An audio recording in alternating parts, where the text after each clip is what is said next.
शहर के कदीम किले के साए में एक जवान शाहजादा रहता था, नाम शाहजादा रेयान। इसकी आवाज़ नर्म और चाल संजीदा थी, मगर दिल में हमा वक्त एक खालीपन रहता।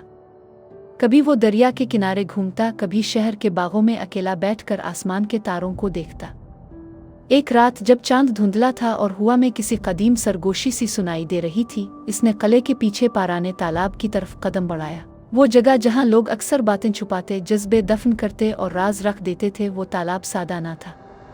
पत्थरों से घिरा, इसके पानी में एक ऐसी चमक झलकती जो नामुकम्मल रोशनी थी और नामुकम्मल तारीकी, जैसे कोई यादें पानी में वसी हो रही हो। अचानक पानी के अंदर से एक हल्की सरसराहट आई और एक खातून नमूदार हुई, मगर वो खातून न थी, वो एक जनूनी थी। इसका नाम ज़ेबा था और वो जन्नत के किनारे से भटक कर इस दुनिया में आ गई थी। इसकी आंखों में समंदरी घूंघट जैसी गहराई थी और आवाज़ में किसी कदीम दरख्त की पत्ती की सरसराहट थी। रेयान ने पहले तो खौफ महसूस किया, लेकिन ज़ेबा की आंखों में ऐसी खामोशी थी कि डर मद्धम पड़ गया। दोनों की निगाहें मिलें तो वक्त जैसे राग गया। ज़ेबा ने बताया कि वो इस तालाब की रखवाला है, कौबल राज और यादों की मुहाफ़िज़। वो इंसानों के दुख और खुशियों के संग मीलों को संभालती, मगर एक कैद थी। वो खुद अपनी हकीकी शक्ल और आज़ादी छुपा कर रखती थी, क्योंकि जनूनियों के लिए इंसानों के करीब आना ममनू था। शाहजादा रेयान ने रात दर रात तालाब के पास गुजारना शुरू कर दिया। वो ज़ेबा के क़स्से सुनता, सितारों के किस्से, सहराओं की नींद और जनूनी कबाइल की आवाज़। ज़ेबा ने भी रेयान के दिल की खड़ियाँ खोल दी। इसने सुनाया कि किस तरह दरबार की ज़िम्मेदारी ने इसके अंदर तन्हाई बढ़ा दी, किस तरह इसकी मोहब्बत का रास्ता सियासत और फ़र्ज की दीवारों से भरा हुआ था। दोनों का गुफ्तगू आहिस्ता आहिस्ता मोहब्बत में बदल गया, एक ऐसी मोहब्बत जो दुनिया और मखलूक के सब फ़िरकों को पार कर गई। फिर एक दिन सदाए ख़तरा आई। किले के मुशीरान ने सुना कि तालाब के किनारे अजीब रोशनी और गैर मामूली आवाज़ें हैं। लोगों ने शुबा किया कि वहाँ कोई जादू अनहुसत छपी है। दरबार में हंगामा हुआ और शाहजादा को हुक्म मिला कि वो राज मालूम करे।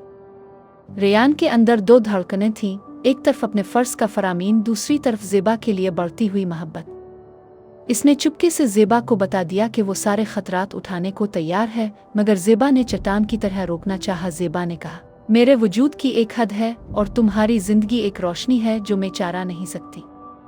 मैं तुम्हारे लिए हर राज दिल खोल सकती हूँ, मगर मेरे करीब आने से तुम्हें नुकसान हो सकता है।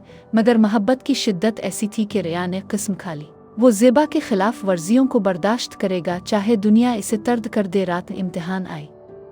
दरबार के मुहाफिज तालाब तक पहुंच गए और ज़ेबा को देखकर चौंक गए। जनूनी की हकीकत उफ़शा हो गई। शहर में फूंक उठी। कुछ लोगों ने इसे खतरा समझा, कुछ ने शुकूक में ढूंढा।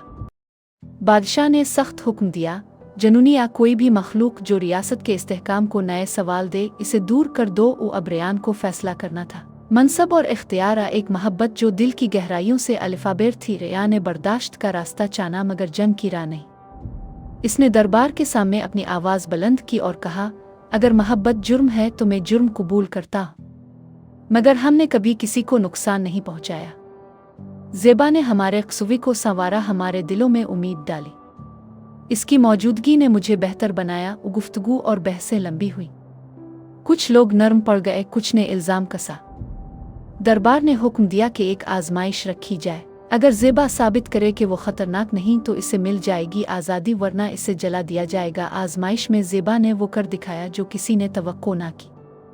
इसने किले की पुरानी दीवारों में छुपे जहरीले जरासीम जो फसलों को नुकसान दे रहे थे को पानी के जरिए पाक किया, परेशानों को सुआन कर उनके दिलों में सुकून दिया और तिनकों में छपी हुई उम्मीदों को जगाया। लोगों ने देखा कि वो ना वहशत फैलाती है और ना बदला लेती, वो महज एक रूह है जो दर्द कम करती है। दरबार के बुजुर्गों ने तबसरा किया, शायद हमारी रवायात ने हमें खौफ में रखा, हकीकत मोहब्बत है। आहिस्ता आहिस्ता दरबार नरम पड़ गया। बादशाह ने सालिसी की और ज़ेबा को एक शर्त आज़ादी दी। वो शहर के किनारे एक छपी हुई रहाइश इख्तियार करेगी, जहाँ वो तालाब की निगहबानी करती रहेगी, मगर इंसानी दुनिया में खिली शक्ल इख्तियार ना करेगी। रेयान के लिए फैसला मुश्किल था। अब वो शहजादगी छोड़ दे और तालाब के पास रहकर ज़ेबा के साथ ज़िंदगी बसर करे, तख्त की राह अपनाए मगर ज़ेबा से जुदा रहे। रेयान ने फिर से वही रास्ता चाना जो दिल ने बताया, मोहब्बत। शहजादा रेयान ने तख्त की जगह एक सादा कुटना किले की शाही आदाब को छोड़ दिया और ज़ेबा के पास तालाब के करीब एक छोटा घर बसा लिया। लोग शुरू में हैरान हुए, फिर उनके देखने से कहानियों में उनकी जगह बन गई। शहर की रातें बदल गईं, लोग तालाब के किनारे आकर अमन महसूस करने लगे। ज़ेबा ने कभी पूरी तरह इंसानी रूप इख्तियार नहीं किया, मगर उसकी सरगोशियाँ, वो छोटी सी रोशनी जो इसके वजूद से खारिज होती, लोगों के दिलों को नर्म कर देती। साल गुजरते गए। रेयान और ज़ेबा ने अपनी मोहब्बत को छुपा कर नहीं रखा, मगर उसकी खूबसूरती को एहतराम के साथ निभाया। उन्होंने शराकत में तालाब की हिफाजत की, मुसाफिरों की रहनुमाई की और उन कहानियों को सुनाया जो दूरदराज शहरों में उम्मीद जगाती थी। बाज़ रातों में जब चांद पूरी बुलंदी पर होता, लोग कहते कि वो तालाब एक नर्म रोशनी की रोशनी में नहाया हुआ महसूस होता, शायद क्योंकि दो मुख्तलिफ दनियों की मोहब्बत ने वहाँ अपना घर बसाया था। ये कहानी याद दिलाती है कि मोहब्बत की कई शक्लें हैं, कुछ ज़ाहिरी और बुलंद और कुछ ऐसी के जिन्हें संभालने के लिए अज़्म, कुर्बानी और सब्र दरकार होता है। शाहज़ादा रेयान और जनूनी ज़ेबा की मोहब्बत एक अहद नामालूम बन गई। वो राज जो शहर के बच्चों को सुनाया जाता, बुजुर्गों को सोचने पर मजबूर करता और हर इस दिल को जो ईमान रखता कि मोहब्बत हर रुकावट पार कर सकती है।